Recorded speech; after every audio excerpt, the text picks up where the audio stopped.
Hey guys, Crypto Dad here. Today I'm going to run you through the downloading of some secure software, and this is going to be our beginning step to install a secure operating system where we have excellent anonymity and privacy. So this is our building block, and the software that we're going to be obtaining today is the Debian operating system for Linux. So let's dive right in. I think we spoke last time about the importance of verifying your software. Now, anybody can just download software willy-nilly and install it on their desktop and usually get away with it, okay? But we're getting serious now. We want to build a system that is solid, and we want to ensure that we have privacy and security. And the way to do that is to make sure that all of the software that we download and install on our computer has been verified and checked for the right signature from the developers. So it's very easy to download and install Debian without doing this step. But we're going to be rigorous. We like rigorous computing. And this is the foundation of our secure operating system that's going to give us excellent privacy and anonymity. So if we're building a foundation, we want to make sure that we have a really good foundation. So I know it's a little bit complicated to go through this verification step, but I'm going to walk you through it. It's not so bad. The last time that we spoke, I talked about downloading and installing the GnuPG software on your computer, specifically GPG for Windows. And so I'm going to assume you already have that installed, and also the GPA front end.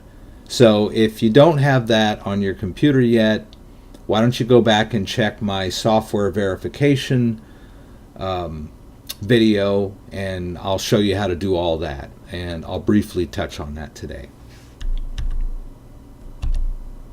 Okay, so where are we going to go from here? So this is our nice clean desktop. We're going to launch our web browser. I've already got the Debian homepage pulled up. So if you Google, let's go here. If you Google Debian on the internet, it's going to take you here. It's the top hit. This is Debian. It's a very good Linux installation. It's one of the best recommended for encryption and security. So on the Debian homepage here, you can read a lot about Debian. It's an open source software. It's been being worked on by thousands of people daily. It's getting security updates and bug fixes almost on a hourly basis, so to speak. So from this homepage, what we want to do is we want to download an ISO. And I'm also going to throw in some tips and tricks on the tools of the trade when it comes to being a computer aficionado, so to speak, and installing software. So I'm going to show you a little bit about Power ISO and disk images and writing disk images to CDs and flash drives and that sort of thing. So along the way, I'm going to jump into all that. So in this case, what we're going to do is we're going to download an ISO image. And we go over here to where it says Getting Debian. And we're going to go down here to CD USB ISO images. And we get to this page here, Debian on CDs. We do the first link, download CD and DVD images using HTTP. All right. Now in my case, and most likely in your case, you have a 64-bit processor on your computer. So you're going to download the AMD 64 disk image. Okay, and it's going to take you to this crazy page with all of these files that look mysterious. And we talked last time about checksums, how to verify them, and signing keys. So I'm going to dive right in here and maybe fill you in a little bit along the way. So we have a choice here of several checksums. The most secure is the SHA512SUM. So I'm just going to go there. I don't know why they have all of them on here. I guess they're assuming not everybody has all the latest SHA512SUM checkers or the ability to check the most secure ones. I don't know. But I'm going to choose the most secure one here. So, well, let me start with the net install that we're going to use here.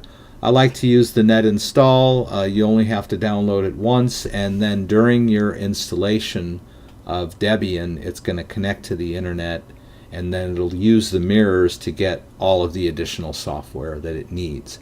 So you don't need to download several CD sets and burn them and use them during your installation process. So that is the Debian 8.8.0 AMD64 net install ISO down here, netinst.iso. I'm going to grab that guy, click on it. It's going to pop up. I told you how to set up your browser so that it always asks you where you're going to put your software. It makes life easier for you when you're doing these verifications. We're going to choose Save File. And as I mentioned last time, I have a nice software folder on my data drive. I'm going to choose that for my quick access. I'm going to choose New Folder. We'll call this Debian 8.8. Alright, we'll open that folder up and click Save, and that'll take us, that'll get the installer that we're interested in. Now, we want to get these two SHA512SUM checkers so we can check the integrity of the download file. So we'll get the SHA512. We're going to do a save link as, because if you click the link, it's going to take you to this gobbledygook. We're going to look at that in a bit, but what we need is the file itself. So we're going to right click, choose Save As. Alright, and you'll see the Debian 8.8 folder opened up because that was the last folder I used. I'm going to click Save. I'm going to do the same thing with the SHA512SUM. You see, if I just click it, it takes me to the signature file. Text. I need the file in. I could copy and paste that into a new text file, but it's easier just to right click it, choose Save Link As. It's going to take us to that same folder and save. Okay. Alright, over here on the download folder, the down arrow, you can click this folder on the side, which will open up. Okay, so now you can see we've got this nice little setup here. Alright, and I'll take you through this. We're going to do a shift and right click, and it didn't quite take. Shift right click. I see open PowerShell window here. That puts us in the right directory. Whoops, I'm always rushing my... Okay, calm down, guy. There. Oh my goodness me, oh my. dir. Boy, my computer does not want to be rushed today. Well, we have to respect our computers sometimes, eh? Alright, so we're going to do a verify here on these SHA512SUMs. So it's kind of strange the way Debian does it. Most of the time they give you a signing file that is connected to the installer itself. In this case, they're giving us a SHA512SUM, and they're giving us a signature for the SHA512SUM along with that. So we're going to verify the signing key of the SHA512SUM to ensure that the SHA512SUM has not been tampered with. And once we know we got a good SHA512SUM, we know it's the same SHA512SUM they generated, then we'll do our SHA512SUM generation from our installer file and compare the two and make sure that we've got a good installer file. Okay, so we'll do the GnuPG verify, and we're going to use the SHA512SUM file here. I'm going to do a Control-C and then paste, and paste, and we're going to change the name of the file here to txt. Whoops, pardon me, .txt. Alright, and okay, there's no public key. Well, we ran into this before, so we need to get the public key for the Debian people. Alright, they've got a little verification guide over here. They're talking about the steps you take to verify, and there we go. We've got the signing keys for the developers right here. This 4096R, it's some kind of prefix file. We don't really need that. This is the key ID. We can do it with fingerprint 2, I believe. I like to use the signing key, or I'm sorry, the key ID. All right. Now we're going to launch GPA. That's our front end for our GPG. I'm not going to generate my key. I don't need it yet. We'll go through that in another video later, maybe, when you want to generate your own keys. We're going to go up here to server and retrieve keys, and we're going to hit this key ID and paste. And lo and behold, you'll see that we have just imported a Debian signing key. So let's try this guy one more time. We'll hit the up arrow. Okay, that wasn't the right key, so we keep trying. There's a key here. Let's try this puppy. We'll copy that. And we'll do server retrieve keys, paste. Okay, we got another Debian signing key. Let's see if that's the right one. Lo and behold. Okay, now we talked about this last time. We've got this good signature here, which is best practices is just to accept that. You're not going to have a trusted key unless you go through either a face-to-face meeting with a Debian developer or the circle of trust where you do a friend of a friend. There's also a thing called a key signing party where people that are into encryption and GPG, they all get together with other people that are involved in this and meet and greet and give each other their fingerprints in person, so that you know, when you download someone's signing key, you've personally verified it. So there's lots of ways to make this fully trusted, and I showed you my little trick last time, which was to just right click on the key itself. Which one was the right one? Give me a sign here. It's not really that important, but I just right click on this guy and set owner trust to ultimate. Bam. I'll just do them both because I don't know which one it was. Like I said, this is not usually best practice, but I'm the kind of guy that likes to see a good message without any warnings at all. Doggone it, I don't like warnings. Okay, so the key has ultimate trust, and it is the good key. So we have a very, very good idea that this is in fact the SHA-SUM that was signed, properly signed, hasn't been altered in transport. So now we can do the SHA-SUM check, right? Okay, so let's go back up here to our folder. Our SHA-SUM text has all the SHA-SUMs in there. Okay, if you just double click a text file, it's going to open in Notepad, and it gives you this junked up format. I like to right click, choose open with, and we'll go to WordPad instead. It gives us a little better of a format. Alright, so what I want is the net install, which is here down at the bottom. Let's see, it looks like they put the SHA-SUMs on top.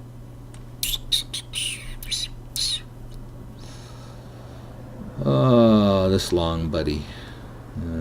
Yeah, that's probably not going to like this, but hey.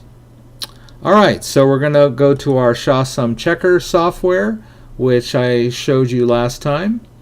I'll put links to the MD5 and SHA-SUM Check Utility in the description of this video so that you can get this software. There's also an online version of the SHA-SUM checker. I like this particular version that I'm using. We're going to browse to the software folder, the Debian 8.8, and choose the installer and click open. And our SHA-SUM Checksum Utility is going to generate all these, right? So let's take a look here. We're looking at the 512 here. We got 27E41F, which we have here, going all the way down. All the way to the end of the A50, which we have there. Let's see if we can paste this guy in. I think we did it. Let's hit verify. Bam. SHA512 hash matched. So that is the crux of what we're doing here. We want to verify that this installer was downloaded to our computer without any alteration or corruption during transport, any alteration during transport by third parties. So we know we got a good installer. We have a great foundation for installing Debian Linux. All right, and then now I'm just going to talk a little bit about some of our tools for download and installation. So this ISO file that I have here on my desktop is kind of a virtual disk. Okay, it's a file that can be burned to a disk or burned to a flash drive and then used as an installer. Now I have a wonderful program that I have every time I love to reinstall my operating system. I love to get new computers, and every time I do, I like to start fresh with a clean install of Windows. And every time I install Windows, which I have done hundreds of times over the years, one of the first programs I install is PowerISO. PowerISO is an excellent program. It's been around for a long time. It's not very expensive, but it is a workhorse. It is a great program to have on your hard drive. All right, so that's my plug for PowerISO. So with PowerISO, I can just burn a disk. Okay, so the best thing to do is just launch PowerISO, which I don't believe I see the little taskbar icon for PowerISO. Shame on me. Should be under P. Yeah, I didn't put the... I've reinstalled Windows so many times, I don't know if I'm coming or going. They're going to pin that guy to taskbar. Now, if I just launch PowerISO raw like this, I can choose burn. Okay, and I'm just going to, over here, it asks me where the image file is. You know, because we were careful when we downloaded, we know exactly where it is. It's in the software folder in Debian. There's our little guy right there. Bam. Click open, and then just burn away. Right? It wants a CD. So we're all familiar with this, right? We just take a nice clean blank DVD, DVD-R. Are they sticking together? Don't you know you're on camera? Yes, they don't. Okay, so we take this little blank DVD, DVD-R, put it in our drive, and burn away. Then we've got the installer, which we can boot from, and we'll go through all that later. There's another way. There is another way. We want to install from a flash drive. And while we're talking about flash drives, I'll show you Sandisk has some excellent flash drives. And what you want to ensure is that you get a flash drive that is USB 3.0. You want the fast flash drive. Most modern computers have USB 3 ports, so you want the fast interface. So there's a lot of flash drives out there that say 2.0/3.0, and that basically just means that they'll read a 3.0 USB drive. But if you want the full capacity of USB 3.0, you want a blue port on your computer. Sometimes they're different colors, but most likely they're blue. And you want the flash drive that you're using to have blue also, which ensures that it is, in fact, a 3.0. This one is the Sandisk Ultra USB 3.0. Pardon me.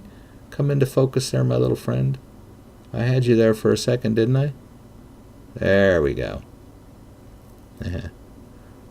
Well, that's my plug for Sandisk. Sandisk has some other great. This is the Extreme. You can see it right here. The Sandisk Extreme 3.1 and the they're both 3.0s. Okay, so I can take this little guy here, and I'm gonna pop him in.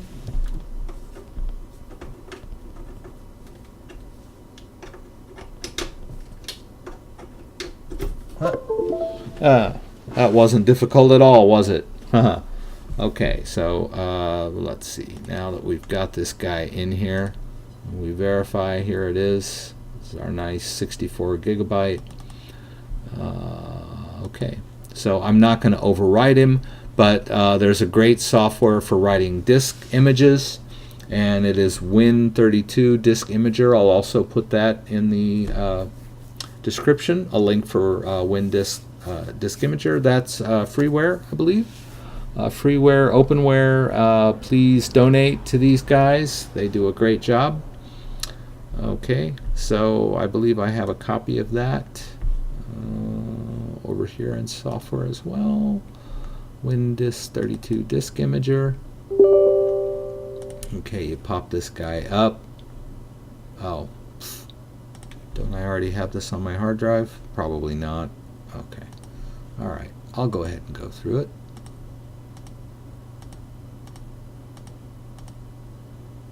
Okay, we'll install this guy. It's another one of these things that I usually install, but I've installed and reinstalled. Okay, all right, it's giving me a hard time. Always in front of company, isn't it the same? Anyway, in most cases, this guy installs just fine, and you can use it to burn disk images onto flash drives. And it's a pretty simple process. When I get all my ducks in a row, maybe I'll show it to you sometime. But the most important thing about this video was just getting a great copy of Debian and verifying that we've got it. And then in some later videos, I'm going to show you how to install Debian with an encrypted hard drive with a flash key disk to give us one of the most secure operating systems out there right now. And then on that foundation, we can build a system that's going to give us privacy and anonymity for those of us who are really into the hardcore encryption and privacy and anonymity out there. So let's see, we go here. Thank you for joining me on this wonderful journey. Hope I didn't bore you too much. This stuff is important. I hope you stick with me. You're going to love the results. Privacy and anonymity is hard to come by these days, but it is possible if you really set your mind to it and you take the time and put in the extra energy that you need. And I'm here to help you get through it because I've been through it for the last couple of years. And like I said, please join me, and I invite you to come on this journey with me. And if you like my videos, subscribe and be sure to catch my next one. See you next.